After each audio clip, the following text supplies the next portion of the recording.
एक बार लक्ष्मी जी के और भगवान के बहस हो गई। भगवान ने तो कहा है जगत के लोग हैं जो मेरे सेवक हैं, मेरे दास है। लक्ष्मी जी ने कहा आपके कोई दास नहीं है, सारे मेरे दास। भगवान ने कहा ऐसे कैसे, ये बड़े बड़े भगत जी हैं, ये तो मेरे दास हैं। बोले आपके नहीं है, मेरे हैं, तो परीक्षा कर लो। तो ठाकुर जी ने साधु का वेश बनाया बाबा जी का और धरा के ऊपर आए। और एक बहुत बड़ा सेठ था, नगर सेठ, बहुत जबरदस्त और भगवान का भक्त था। ध्यान से सुने। तो बाबा जी उस सेठ जी के घर गए और उन्होंने सेठ जी को कहा सेठ जी चतुर्मास आपके घर पे करूंगा। सेठ जी ने कहा महाराज लोटी निकल गई मेरी, आप जैसे संत चतुर्मास करेंगे मेरे घर तो बस मेरे तो इससे बड़ा पुण्य कोई नहीं हो सकता। करो महाराज, आपकी जो व्यवस्था सारी कर दूंगा।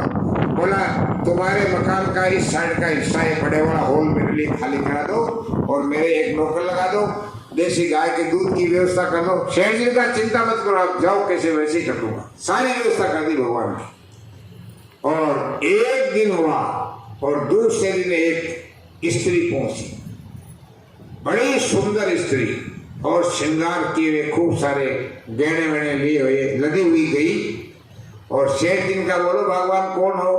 बोला सेठ जी मेरे को तो कोई दूसरे गांव जाना है और शाम हो गई तो एक रात आपके पास आ लेना चाहती हूँ। सेठ जी का ले। बोला कि इधर वाला कमरा, बोला व्यवस्था करा दूंगा। शाम का समय था और बाबा जी वो स्त्री दोनों एक साथ भोजन करने के लिए बैठी। वो स्त्री लक्ष्मी जी थी, बेश दूसरा बना रखा था। भोजन करने बैठे तो बाबा जी तो वो काट का बर्तन जो था कटोरा वो निकाला खाना खाने के लिए। और वो स्त्री थी, उसने अपने थैले में सोने की थाली निकाली, सोने की दो कटोरियां निकाली, सोने का गिलास निकाला, सोने की प्लेट निकाली और बिछा करके कहा मैं तो इसमें खाती हूँ। शेठ जी चक्कर खा गए, सोने के बर्तनों में खाती हो। खाना खा लिया, बाबा जी कटोरा लेके साफ करने चले गए। स्त्री ने बर्तन वहीं छोड़ दिए। शेठ जी का बर्तन साफ करा दो? बोला नहीं नहीं, मैं तो जहाँ खाना खाती हूँ ना बर्तन वहीं छोड़ देती हूँ। इतना सोना, कम से कम आधा किलो सोना।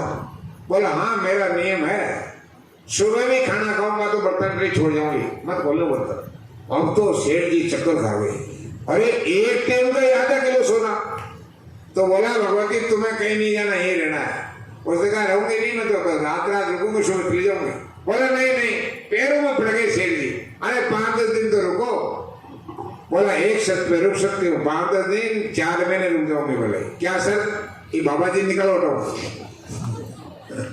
तो लक्ष्मी बोली वो जो बाबा जी ने पहले ने भगाओ कि क्यों? बोला इसके मेरे दुश्मनी है, इसको भगाओगे तो मैं यहाँ रह जाऊंगी। शेठ जी ने बाबा जी तुरंत गए। बोले बाबा जी, बोला हाँ। बोले उठाओ दंड कमंडल। अरे बोला सेठ जी आपने कहा था 4 महीने तक सेवा करूंगा जोरदार। अरे बोला सब फालतू का, निकलो यहाँ से। अरे बोला कल चल, अरे कल किसका आधा किलो सोना जा रहा, निकल, नहीं तो नौकर बुलाता हूँ। रामो बाहर निकल दो। फेंक दिया बाबा जी का जोड़ जब बाहर। लक्ष्मी जी आकर के ठाकुर जी राम राम किया, देखा काली दुर्गति, देख लिया रे ये सारे मेरे उपासक है, तेरे नहीं है कोई भी। हमारी यही हाल है, बस सबकी ऐसी स्थिति है। भगवान की उपासना जब तक ही करते हैं जब तक अनुकूलता हो। जैसे ही अनुकूलता खत्म हुई और बस